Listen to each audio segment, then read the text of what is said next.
What if मैं आपको एक पुलिस की वर्दी दूं, एक पिस्तौल दूं एंड कहूं कि कुछ टाइम के लिए अब आप एक पुलिस ऑफिसर हो। इवन तो इस फील्ड से रिलेटेड आपने कोई भी स्टडी नहीं करी है, आपको इसके अंदर कोई भी एक्सपीरियंस नहीं है, लेकिन फिर भी आपको एक पुलिस ऑफिसर की सारी पावर्स मिलेंगी एंड आप चाहो तो उन पावर्स को किसी भी तरह से यूज कर सकते हो। एंड सिर्फ पावर्स ही नहीं, इस ऑफर को एक्सेप्ट करने के बाद आपको अच्छी खासी अमाउंट भी पे करी जाएगी। बेसिकली आप वो सब चीजें कर पाओगे जो एक पुलिस ऑफिसर कर सकता है, लेकिन सिर्फ कुछ ही दिनों के लिए। आपको लाइफ टाइम ये काम नहीं करना है। तो क्या आप एक पुलिस ऑफिसर की तरह खुद को ट्रीट कर पाओगे? क्या आप अपनी न्यू रियलिटी को एक्सेप्ट कर पाओगे? शायद इतनी डिटेल्स जानने के बाद आपका आंसर एक बार के लिए नो हो, लेकिन आई नो कि आपके सबकॉन्शियस माइंड में इसका आंसर कहीं ना कहीं यस ही चल रहा होगा। बाकी वीडियो को एंड तक देखोगे तो समझ जाओगे कि what I am trying to say here.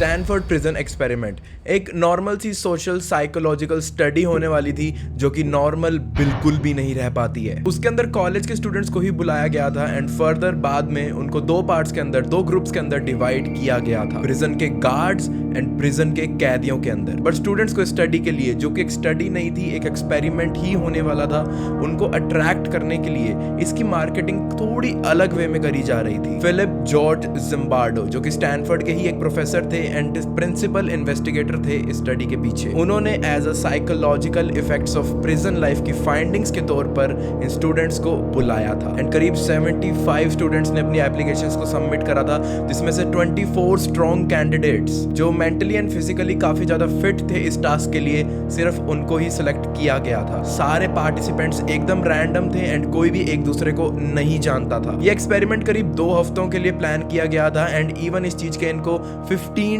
Per day मिलने वाले थे, which is equivalent to almost $110 of today अगर हम इन्फ्लेशन को एडजस्ट कर देंगे तो, जो कि एक काफी ज्यादा अच्छी रकम थी कंसीडरिंग कि ये एक्सपेरिमेंट, ये स्टडी 1971 के अंदर कंडक्ट करी गई थी। उन 24 कैंडिडेट्स में से जिम्बार्डो ने 2 तो रिजर्व के अंदर रखे, एक एंड मूवमेंट पर उनको छोड़कर चला गया एंड रेस्ट 21 कैंडिडेट्स में से 10 were assigned as prisoner guards and 11 were assigned as prisoners. Like ये एक्सपेरिमेंट इतना ज्यादा रियल रखने की कोशिश करी गई थी ना, कि जो स्टूडेंट्स एज प्रिजनर्स असाइन हुए थे उनके लिटरली घर तक पुलिस जाती है, उनको विदाउट एनी वार्निंग अरेस्ट करती है, उनको लोकल पुलिस स्टेशन भी लेकर जाती है, उसके बाद उनके फिंगरप्रिंट्स एंड फोटोग्राफ्स का भी रिकॉर्ड रखा जाता है। इतना ही नहीं, इन सारे लोगों को ब्लाइंड फोल्ड करके जिम्बार्डो के पास स्टैनफोर्ड यूनिवर्सिटी उसके बाद भेजा गया, जहां जिम्बार्डो ने यूनिवर्सिटी के बेसमेंट को प्रॉपर एक प्रिजन की तरह अच्छे से सेटअप किया हुआ था, जिसके अंदर proper barred doors, windows, bare walls and small cells create करे गए थे एंड पूरी वाइब एकदम किसी रियल डिस्गस्टिंग प्रिजन जैसी ही आ रही थी। ऐसा लग ही नहीं रहा था कि ये कोई सेटअप है। इवन जब प्रिजनर्स यानी कि वो स्टूडेंट्स यहाँ पर एक एक करके आने लगे, तब भी जिम्बार्डो के कलीग्स ने कोई भी बिहेवियर चेंज उनको शो नहीं करा। जैसे ही वो लोग वहां पर पहुंचे, दोस प्रिजनर्स वर स्ट्रिप्ड नेकेड, उनके ऊपर बहुत ज्यादा वाटर प्रेशर मारा जा रहा था एंड उनकी सारी बिलोंगिंग्स को भी, उनकी सारी पोजेशंस को भी उन्होंने लॉक अवे कर दिया था। ऐसा करने के बाद उनको सिंपली प्रिजन के क्लोथ्स एंड बेडिंग भी दे दी गई थी एंड उनके यूनिफॉर्म के ऊपर हर प्रिजनर का एक यूनिक सीरियल कोड था एंड ये कोड एक बहुत ज्यादा मेजर रोल प्ले करने वाला था, क्योंकि वहां पर कोई भी एक दूसरे का नाम ना ही जानता था एंड ना ही वो एक दूसरे के नाम से खुद को बुला सकते थे। एंड ऐसा इसलिए भी किया गया था ताकि सब कुछ एकदम एनोनिमस रहे एंड ऐसा नहीं था कि वो लोग आपस में बात कर ही नहीं सकते थे, वो अपने यूनिफॉर्म के ऊपर दिए गए सीरियल कोड के थ्रू एक दूसरे को बुलाकर आराम से बात कर सकते थे। लेकिन जिम्बार्डो ये एक्सपेरिमेंट कुछ ज्यादा ही सीरियस लेने वाले थे, इतना ज्यादा सीरियस कि उन्होंने सभी प्रिजनर्स के हेड को टाइट नायलॉन कैप से भी कवर करवाया एंड उनके एंकल्स पर लॉक्ड एंड काफी ज्यादा हैवी चेन्स को भी बांध दिया। एंड जहां तक उन स्टूडेंट्स की बात है जो एज अ गार्ड्स सिलेक्ट करे गए थे, उनको भी काफी ज्यादा सिमिलर सी खाकी से बनी हुई आइडेंटिकल ड्रेसेस ही प्रोवाइड करी गई with one whistle around their neck, एक पुलिस बैटन यानी कि पुलिस वाला डंडा एंड इसके साथ ही साथ गार्ड्स के लिए स्पेशल सनग्लासेस भी डिजाइन करवाए गए थे, जिसके थ्रू वो डायरेक्टली आई कांटेक्ट नहीं बना सकते थे प्रिजनर्स के साथ में। ओके, अब यहां तक हम पहुंच गए हैं एंड यहां से अब ये एक्सपेरिमेंट एक बहुत ज्यादा क्रीपी मोड लेने वाला है। जो गार्ड्स थे वो 8-8 घंटे की इंडिविजुअल शिफ्ट्स किया करते थे एंड एक बार में 3 गार्ड्स ही अलाउड होते थे प्रिजनर्स के पास में, लेकिन बाकी के गार्ड्स अलर्ट पर जरूर रहते थे अगर कहीं पर भी उनको रीइंफोर्समेंट्स की जरूरत पड़ती थी। तो इन गार्ड्स को खुली छूट दी हुई थी कि इस प्रिजन के अंदर लॉ एंड ऑर्डर मेंटेन करने के लिए एंड इन प्रिजनर्स को कंट्रोल में रखने के लिए तुम्हें जो करना है करो, लेकिन सिर्फ तुम एक ही चीज नहीं कर सकते एंड वो ये है कि तुम्हें इनके साथ बिल्कुल भी फिजिकल वायलेंस शो नहीं करना है। इतना सब कुछ सेटअप हो जाने के बाद एंड सभी लोगों ने जब अपनी पोजीशंस अच्छे से ले ली थी, उसके बाद फिलिप जिम्बार्डो ने अपनी observation towards the prisoners and the guards और भी काफी ज्यादा बढ़ा दी थी एंड जिम्बार्डो इसके साथ साथ में एक प्रिजन वार्डन की तरह भी बिहेव कर रहे थे। With in just hours of starting the experiment एक बहुत ही ज्यादा अनएक्सपेक्टेड चीज अकर होने लगती है। सुबह के 2:30 बजे जब सारे प्रिजनर्स काफी ज्यादा गहरी नींद में सो रहे थे, तब वहां मौजूद ऑन ड्यूटी गार्ड्स ने for no reason at all सभी प्रिजनर्स को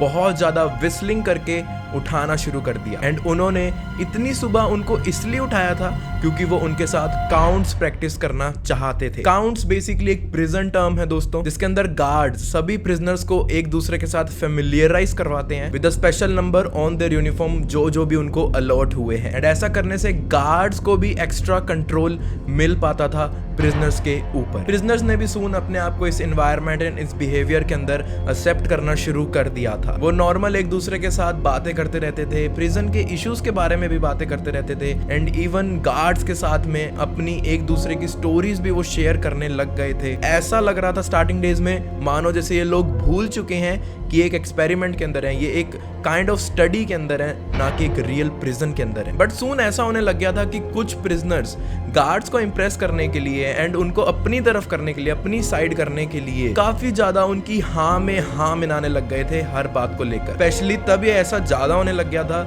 जब कोई गार्ड किसी प्रिजनर को कोई भी रूल ओबे ना करने की वजह से या फिर उनको ऐसा लगा कि उन्होंने उनकी डिसरिस्पेक्ट करी है, इस वजह से कोई भी पनिशमेंट जब देने की कोशिश करता था, तब काफी सारे प्रिजनर्स उनकी हाँ में हाँ मिलाने लग जाते थे, ना कि वो एक दूसरे को सपोर्ट करते थे। अब आप सोच रहे होंगे कि ऐसी क्या ही सजा मिलती होगी इस क्लोज्ड एंड मॉनिटर्ड एनवायरनमेंट के अंदर। इन दी एंड ये है तो सिर्फ एक एक्सपेरिमेंट ही।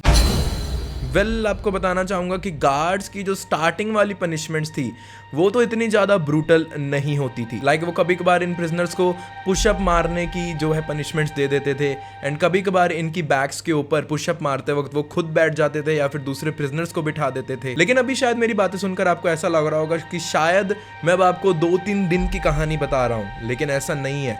ये सिर्फ फर्स्ट डे के अंदर ही होना शुरू हो गया था। मतलब अभी इमेजिन करो कि ये स्टोरी कितनी ज्यादा डार्क होने वाली है। लेकिन द थिंग इज कि किसी भी प्रिजनर ने ऐसा कोई डिसरिस्पेक्ट या ऐसा कोई काम ही नहीं किया था जिसकी वजह से वो लाइबल थे फॉर दैट पनिशमेंट जो गार्ड्स ने उन्हें दी थी। गार्ड्स बस अपनी पावर का इस्तेमाल करने की कोशिश कर रहे थे, अपना बस कंट्रोल उनके ऊपर शो करने की कोशिश कर रहे थे एंड उस पनिशमेंट का, उन पुशअप वाली पनिशमेंट्स का कोई भी एज सच मीनिंग नहीं था। एंड गार्ड्स के ऐसे बिहेवियर के कारण ही नेक्स्ट मॉर्निंग उनको काफी ज्यादा एक अलग सिनेरियो एंड अलग नजारा देखने के लिए मिला प्रिजनर्स के बीच में। सभी प्रिजनर्स के बीच में एक रिबेलियन ब्रेकआउट हो गई गार्ड्स के पिछले दिन के बिहेवियर के कारण। एंड प्रिजनर्स ने एंगर के अंदर अपनी स्टॉकिंग कैप्स को उतार दिया था, अपने यूनिफॉर्म के सीरियल कोड्स को भी जो है फाड़ दिया था एंड खुद को अपने अपने सेल्स के अंदर बैरिकेड भी कर लिया था, बेड्स को गेट के सहारे लगाकर। सुबह सुबह तो ये नजारा देखने के बाद सबसे पहले तो ऑन ड्यूटी गार्ड्स ने रीइंफोर्समेंट्स को बुलाया एंड रीइंफोर्समेंट्स को कॉल करने के बाद तुरंत 3 गार्ड्स उस जगह पर आ गए थे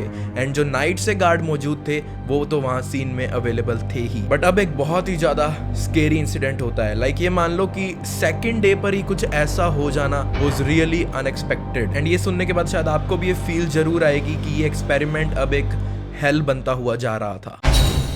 गार्ड्स ने वो नज़ारा देखकर फर्स्ट ऑफ ऑल रिटेलिएट किया फायर एक्सटिंग्विशर्स के थ्रू। लाइक उन्होंने डायरेक्टली फायर एक्सटिंग्विशर्स की जो कार्बन डाइऑक्साइड होती है, जो चिलिंग कार्बन डाइऑक्साइड होती है, उनको प्रिजनर्स की बॉडी के ऊपर स्प्रे करना शुरू कर दिया था, जिससे डेफिनेटली प्रिजनर्स को बहुत ज्यादा हर्ट भी हुआ था। एंड ऐसा करने के बाद गार्ड्स अब प्रिजनर्स को बहुत ज्यादा फोर्स कर रहे थे कि वो सेल्स के गेट तक बिल्कुल भी ना आए। एंड गार्ड्स का ये सारा एंगर देखकर जब प्रिजनर्स थोड़ा थोड़ा अपने गेट से पीछे हटने लगे तो गार्ड्स ने उनके सेल्स के अंदर ब्रेक इन कर दिया उनको स्ट्रिप नेकेड कर दिया, उनके कपड़े फाड़ दिए एंड उनके बेड्स को भी बाहर फेंक दिया। इसके बाद उन्होंने इस रिबेलियन के पीछे के लीडर को आइडेंटिफाई करवाया कि किसका आइडिया था ये, एंड जो 2 प्रिजनर्स इस रिबेलियन के अंदर सबसे ज्यादा इन्वॉल्व थे उनको उन्होंने सीधा सॉलिटरी कन्फाइनमेंट के अंदर बंद कर दिया था। एंड इस पॉइंट के बाद से तो गार्ड्स अब बहुत ज्यादा अग्रेसिव होना शुरू हो गए थे एंड लिटरली अब तो उन्होंने हर बात पर, हर चीज पर बाकी बचे प्रिजनर्स को हरास करना शुरू कर दिया था। Over the next few days अब गार्ड्स एंड प्रिजनर्स के रिलेशनशिप के बीच में काफी ज्यादा फर्क आने लग गया था। प्रिजनर्स अब कंप्लीटली डिपेंडेंट हो गए थे गार्ड्स के ऊपर for any of their needs and guards हमेशा एक ही चीज पर फोकस करते थे कि वो कैसे इन सारे प्रिजनर्स को ये दिखा सकें कि वो कितने ज्यादा वर्थलेस हैं उनके लिए। एंड प्रिजनर्स ऑब्वियसली इतना सब कुछ हो जाने के बाद गार्ड्स के साथ बिल्कुल भी पंगा नहीं लेना चाहते थे। इसी वजह से वो इन सारे एक्सपेरिमेंट, टॉन्ट्स, एक्सट्रीम बिहेवियर को सबमिसिवली बस झेले जा रहे थे। थर्ड डे को गार्ड्स को ये चीज रियलाइज होती है कि जो प्रिजनर #8612 है he was going literally crazy. वो कभी भी किसी भी जगह पर स्क्रीम करना शुरू कर देता था, कर्स करना शुरू कर देता था, कभी भी रेज में आ जाता था एंड उसकी थिंकिंग भी एकदम डिसऑर्गेनाइज हो चुकी थी। 8612 का ये हाल देखने के बाद गार्ड्स ने ऑब्वियसली उसको बहुत ज्यादा टॉन्ट किया एंड हरास किया कि तुम कितने ज्यादा वीक हो। एंड ऑब्वियसली उन्होंने उसकी कोई हेल्प तो नहीं करी, बल्कि उसको बुलाकर ये बोला गया कि तुम सारे बाकी के प्रिजनर्स को जाकर ये बोलो कि तुम ना ही इस जगह को छोड़ सकते हो, ना ही तुम इस एक्सपेरिमेंट को क्विट कर सकते हो। बट प्रिजनर 8612 की लिटरली ऐसी हालत हो गई थी कि अगर वो कुछ घंटे भी यहाँ पर और रहता तो पूरी लाइफ के लिए वो शायद मेंटल हो सकता था, या फिर ये भी हो सकता था इन द वर्स्ट केस कि वो सुसाइड ही कर लेता। तो they had to let him out. अब नेक्स्ट डे को फ्रेंड्स एंड फैमिली के लिए गार्ड्स ने एक विजिट ऑर्गेनाइज करी हुई थी, लेकिन थर्ड डे तक जेल की हालत बहुत ज्यादा खस्ता हो गई थी एंड इवन सभी प्रिजनर्स की हालत भी बहुत ज्यादा खस्ता हो चुकी थी। इसलिए गार्ड्स ने सभी प्रिजनर्स को हाई प्रेशर वाटर के थ्रू अच्छे से वॉश किया, उनसे अपने सेल्स को अच्छे से क्लीन एंड पॉलिश तक करवाया, लेकिन उसके बाद डेफिनेटली उनको पेट भरकर डिनर भी करवाया, वो भी म्यूजिक के साथ में। एक्चुअली गार्ड्स ऐसा इसलिए कर रहे थे क्योंकि उनको डाउट था कि अगर वो ऐसा ना करते तो शायद इन प्रिजनर्स की वैसी हालत देखकर इनके फैमिली एंड फ्रेंड्स वाले इनको इंसिस्ट करते या फोर्स करते यहाँ से इनको लेकर जाने के लिए वापस। लेकिन क्योंकि गार्ड्स ने सब कुछ एकदम सेटअप कर दिया था उनके आने से पहले, तो उनको कोई भी डाउट नहीं हुआ। लेकिन पेरेंट्स एंड फ्रेंड्स के विजिट के बाद प्रिजन के अंदर ये रूमर फैलने लगा कि सारे प्रिजनर्स मिलकर एक मास एस्केप प्लान कर रहे हैं एंड ये खबर उड़ती उड़ती गार्ड्स के कानों तक भी डेफिनेटली पहुंच चुकी थी। एंड गार्ड्स को ये डर बैठ गया था कि ये लोग फिर से कोई रिबेलियन वगैरह क्रिएट करके उनको ओवर पावर करके यहाँ से भाग ना जाए। इसलिए उन्होंने इस एक्सपेरिमेंट को मॉनिटर कर रहे लोगों की हेल्प ली सिचुएशन के रिगार्डिंग, एंड उन्होंने एक पालो आल्टो पुलिस डिपार्टमेंट को भी फोन करवाया। उनको इस रूमर एंड सिचुएशन के रिगार्डिंग अपडेट भी किया गया एंड ऐसा इसलिए किया गया था ताकि रियल पुलिस अलर्ट पर रहे एंड कोई भी प्रिजनर अगर वहां से उनको भागता हुआ दिखे तो वो पकड़कर वापस उन्हें यहाँ पर ले आए। अपनी तरफ से सारे नेसेसरी प्रिकॉशंस लेने के बाद गार्ड्स ने अब फिर से प्रिजनर्स को अगेन मतलब हरास करना शुरू कर दिया था एंड उनसे बिना मतलब के रैंडम काम करवाते रहते थे। कोई जगह साफ भी है तो उसको फिर से 10 बार और साफ करवाते होते थे एंड अगर उनके दिए गए काम को कोई भी प्रिजनर एक बार भी ना कर देता था ना, तो लिटरली वो उस प्रिजनर्स के बेयर हैंड्स की मदद से अपना टॉयलेट साफ करवाते होते थे। अब लगभग 5th डे हो चुका था एंड एक कैथोलिक प्रीस्ट भी इस प्रिजन को, इस सेटअप को विजिट करने के लिए आते हैं, जिनको जिम्बार्डो ने खुद स्पेशली इनवाइट किया था। एंड जिम्बार्डो ने स्पेशली ही इनको इनवाइट इसलिए किया था क्योंकि ये प्रीस्ट पहले के टाइम में खुद एक प्रिजन इंचार्ज रह चुके हैं। तो जिम्बार्डो ये चाहते थे कि वो इस प्रिजन का मुआयना ले कि उन्होंने कितनी ज्यादा रियलिस्टिक सिचुएशन को क्रिएट किया है। एंड इतने में जब जिम्बार्डो एंड वो प्रीस्ट इस एक्सपेरिमेंट के ऊपर बातें कर रहे थे, इसी बीच में सभी प्रिजनर्स ने अपने आप को उनके साथ इंट्रोड्यूस करना भी शुरू कर दिया था। एंड वैसे तो इन प्रिजनर्स को ऐसी किसी भी टाइप की इंस्ट्रक्शन नहीं दी गई थी कि तुम किसी भी बाहर से आए गेस्ट के साथ अपना नाम लेकर बात नहीं कर सकते थे। एंड वो चाहते तो इस प्रीस्ट के साथ भी इंडिविजुअली अपना नाम शेयर कर सकते थे, लेकिन वो प्रिजनर्स अब इस चीज के अंदर इतना ज्यादा इन्वॉल्व हो चुके थे कि वो रियलिटी एंड एक्सपेरिमेंट का फर्क भूल ही चुके थे एंड उन्होंने अपने आप को उस प्रीस्ट के साथ अपने कोड वर्ड्स के थ्रू, कोड नंबर्स के थ्रू ही इंट्रोड्यूस किया। इसके बाद इस प्रीस्ट ने सभी प्रिजनर्स के साथ एक इंडिविजुअल मीटिंग भी प्लान करी थी। एंड जब प्रिजनर #819 उस प्रीस्ट से मिलने गया तो ही जस्ट ब्रोक डाउन। वो बहुत ज्यादा अनकंट्रोलेबली क्राई करने लग गया था। एंड वैसे मैंने यहाँ पर स्पेसिफिकली प्रिजनर 819 को मेंशन इसलिए किया है बिकॉज जो आर्टिकल्स मैंने पढ़े उसके अंदर 819 स्पेशली मेंशन था, लेकिन जो बाकी के प्रिजनर्स, जो बाकी के 2 प्रिजनर्स 819 से पहले गए थे इस प्रीस्ट से मिलने, उनका भी लिटरली सेम ही हाल हो रहा था। एंड हाँ, इस टाइम पर जिम्बार्डो अच्छे से इस चीज को मॉनिटर कर रहे थे एंड वो अपने सेटअप किए हुए जेल के प्रेमाइसेस में ही थे। प्रिजनर 819 ने उस प्रीस्ट के साथ अपनी सारी इस स्टोरी को शेयर किया, अपनी सारी सफरिंग को शेयर किया। एंड उसकी स्टोरी को सुनने के बाद उस प्रीस्ट ने उसके हेड से उस टाइट नायलॉन कैप को निकाला, उसके पैरों से चैन्स को निकाला एंड एक रूम के अंदर जाने के लिए बोला जो कि प्रिजन यार्ड के एडजेसेंट में इन्होंने बनाया था। लेकिन जब ये हो रहा था, जब प्रिजनर 819 उस रूम की तरफ जाने की तैयारी कर रहा था, तब सभी गार्ड्स ने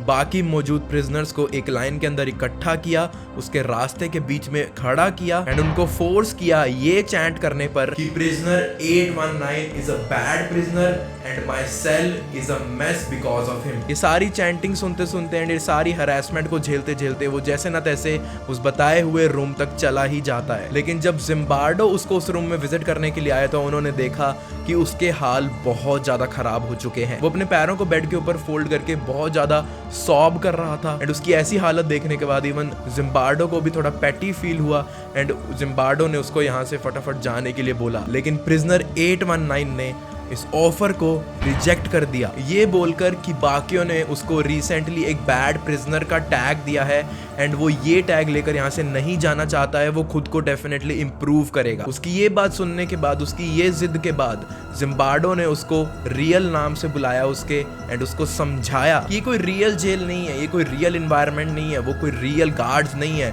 तुम एक रियल प्रिजनर नहीं हो। Everything that had been done here is done only for the experiment। And इतना सब कुछ सुनने के बाद suddenly prisoner 819 smiled and said let's go। And किसी भी इंसान के बिहेवियर में इतना ज्यादा सडन चेंज आना, डेफिनेटली इससे पता चलता है कि वो लोग अंदर से कितना ज्यादा फक अप हो रहे थे।